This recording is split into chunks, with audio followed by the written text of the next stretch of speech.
245. Imágenes sonoras de diferentes regiones del mundo. Martes de entrevista. En palabras del compositor. Viernes de entrevista. Los caminos al Bicentenario. Enigma musical. 245.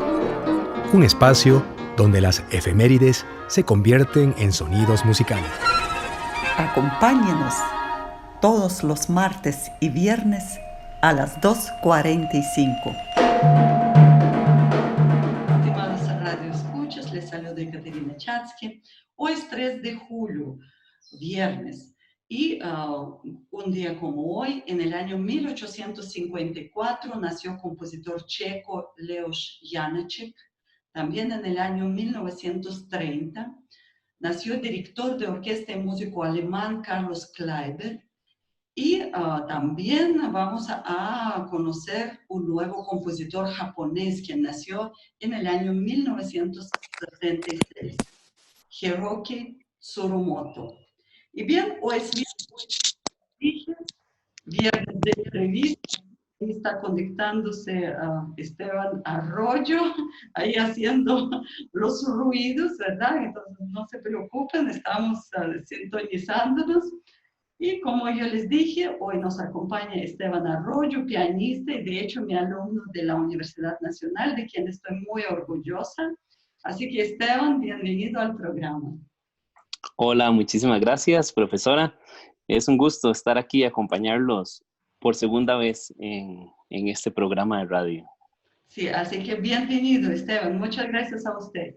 Y primero, quería contar a nuestros radioescuchas es acerca del proyecto interdisciplinario que realizó Esteban durante este semestre en el curso Seminario Temático, la otra lectura del romanticismo musical como respuesta al pensamiento colonial latinoamericano. Y bien, Esteban, yo quería que usted mismo nos contara acerca del tema que escogió para este proyecto y también por qué escogió la música de Frédéric Chopin. Bueno, por supuesto, sí. Este proyecto fue parte del curso que estábamos llevando en la Universidad Nacional, que es un seminario temático acerca del periodo romántico. Entonces nosotros estábamos investigando y haciendo este tipo de trabajos con respecto a esta música. A mí, uno de mis compositores favoritos, claro, porque también es meramente para piano, es Frédéric Chopin. Me encanta la música de él y escogí el preludio de La Gota de Agua, ya que me parece que es una pieza como que puede significar mucho y tiene un contexto muy bonito del momento en el que él la hizo. Bien, entonces estamos hablando del preludio en re bemol mayor de Frédéric Chopin, de su serie de 24 preludios para piano. Y bien, pero usted no analizó con herramientas musicales, sino escogió otras herramientas, porque estamos hablando del proyecto interdisciplinario, es decir, de otras disciplinas, o sea, herramientas de otras disciplinas que nos pueden servir para entender casi todas las piezas musicales. Bien, entonces, ¿cuáles herramientas de qué disciplinas usted escogió para este proyecto? Sí, las herramientas que estábamos usando en este curso eran meramente artísticas también, pero que no tenían nada que ver con la música. Entonces, en este caso, yo me basé en la pintura para hacer como unas semejanzas y unos análisis de lo que yo podía encontrar en la pintura que estaba sucediendo en el periodo romántico, en el siglo XIX, también en Polonia, en Europa, y relacionarla un poco con la música que íbamos a analizar, que es el preludio de La Gota de Agua. Muy bien, entonces más bien vamos a empezar con este preludio, Gota de Agua, y tal vez nos puede contar dónde se encontraba Chopin cuando estaba escribiendo los preludios para piano.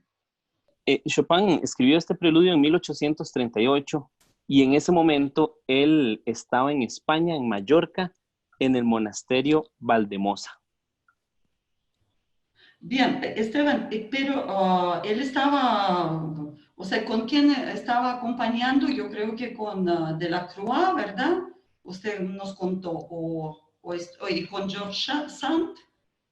Sí, exactamente, lo acompañaba la escritora George Sand y su hijo, y ahí en España también se encontraron con un amigo de ellos que era el pintor francés Eugène Delacroix. Ujú. Bien, ahora, usted dijo que sí quería analizar y sí analizó este preludio con, utilizando herramientas de pintores polacos. Y de verdad nos mostró diferentes pintores, también diferentes obras de estos del siglo XIX, destacando una pose, siempre es la misma pose que se encontraba en diferentes figuras. ¿Nos puede contar sobre ello?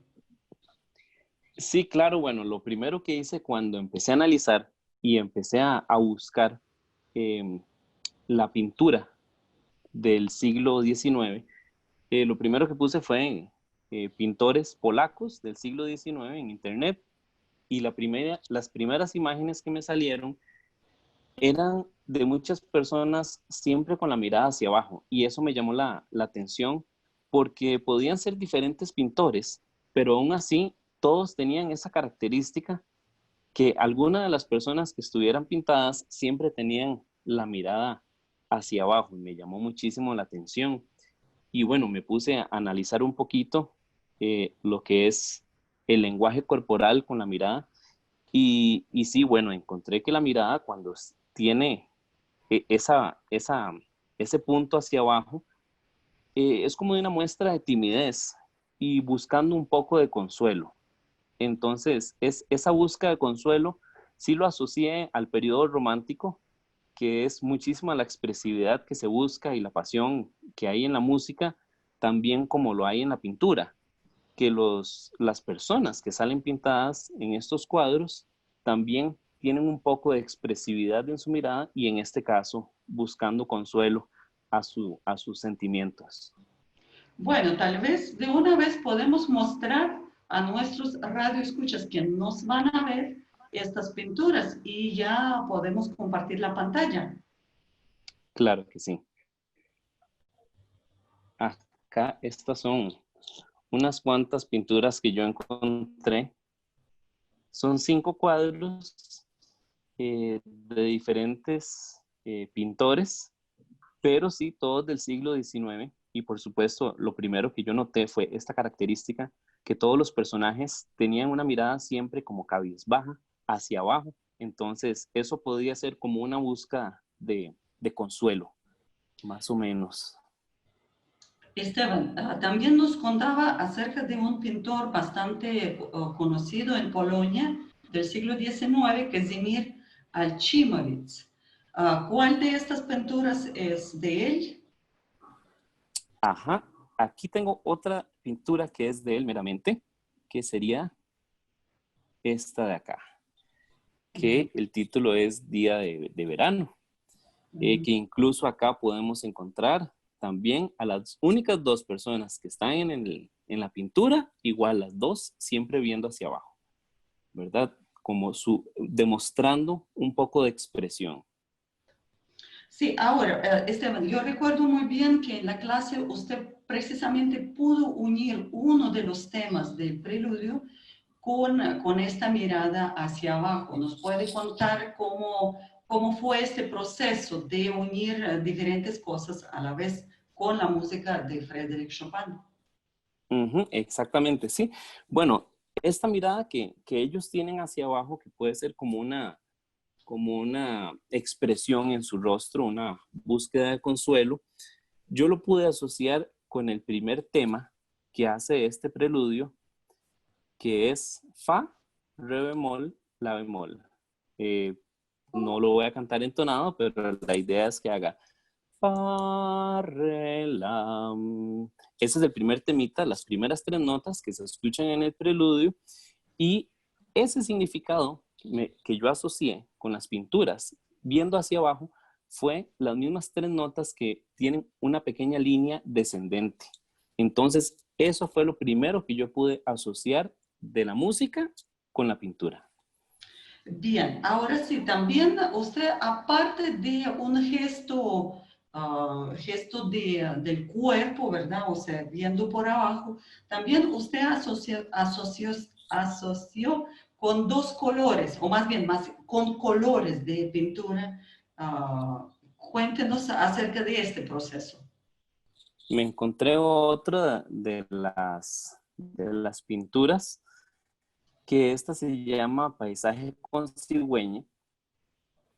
Y en la pintura es muy claro los dos colores que se destacan muchísimo, que es el celeste y la naturaleza, los árboles y el césped del verde que se ve abajo. Esto yo lo asocié meramente con el preludio, porque el preludio estructuralmente tiene forma ABA.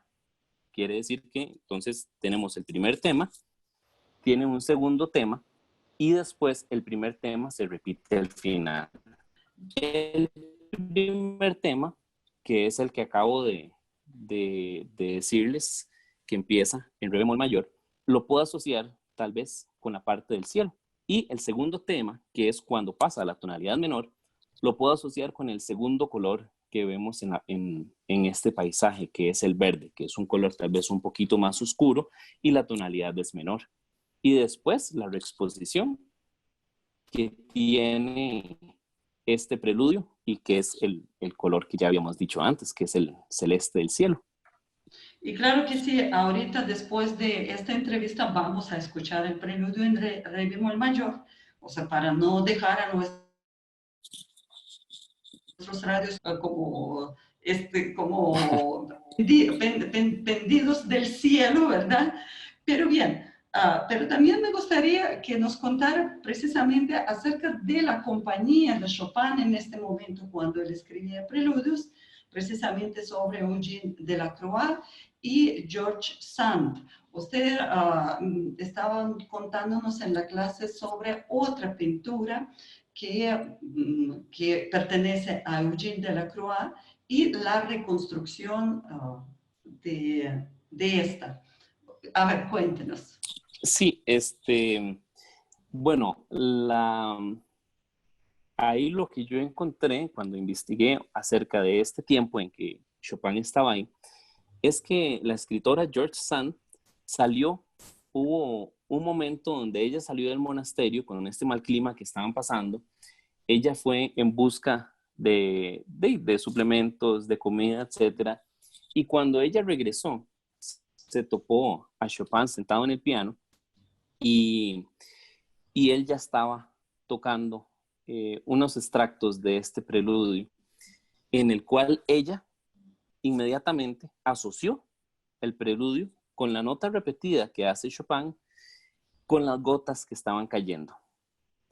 En ese momento, Chopin dijo que no, que a él no le parecía, que él estaba haciendo la semejanza de la nota repetida con la gota que estaba cayendo, sino que él simplemente estaba haciendo como un ambiente. Lo que significaba la nota era simplemente la repetición de los sonidos que él estaba escuchando. Y bueno, cuando ya ellos estuvieron juntos, cuando ya estaba George Sand, el hijo, y Chopin, también les hizo una visita el amigo de ellos, Eugène Delacroix, que es el pintor francés, y este pintor, nos muestra una de sus grandes obras, que es el retrato de Chopin, que es muy conocido. Cuando nosotros pensamos en Chopin, siempre nos imaginamos este retrato que les estoy compartiendo acá en la pantalla. Es de los retratos más famosos de Chopin. Pero aparentemente él no solo hizo a Chopin, sino que les voy a compartir el otro retrato. Lo hizo estando ahí en el monasterio. Estos dos retratos se les encuentra por separados. Primero se encuentra el retrato de Chopin y después el de George Sand, completamente separados. Pero sí había una teoría de que los dos cuadros estaban en el mismo cuadro, reitero. Entonces, más o menos se veía así.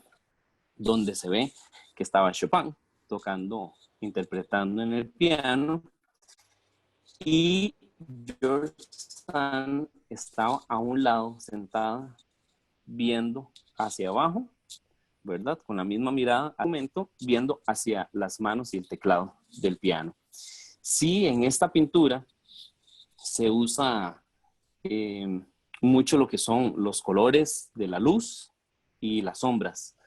En este caso, si podemos ver o apreciar en el manto rojo que está atrás, sí se nota unas partes de la figura donde se ve un poco más clara y otras partes que sí se ven más oscuras, e igual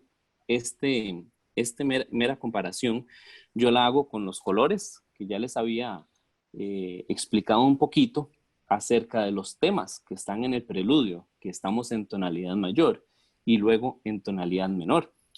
Aún así, en la melodía principal de las 3 notas descendentes que les comenté al principio, del fa, re, la, podemos asociar que ese pequeño, unos colores un poquito más oscuros, más tétricos. Pero en el transcurso de este tema hay unas pequeñas notas también en esta melodía que siempre van para arriba, y eso lo asocio yo con los rasgos de luz que tiene el manto rojo.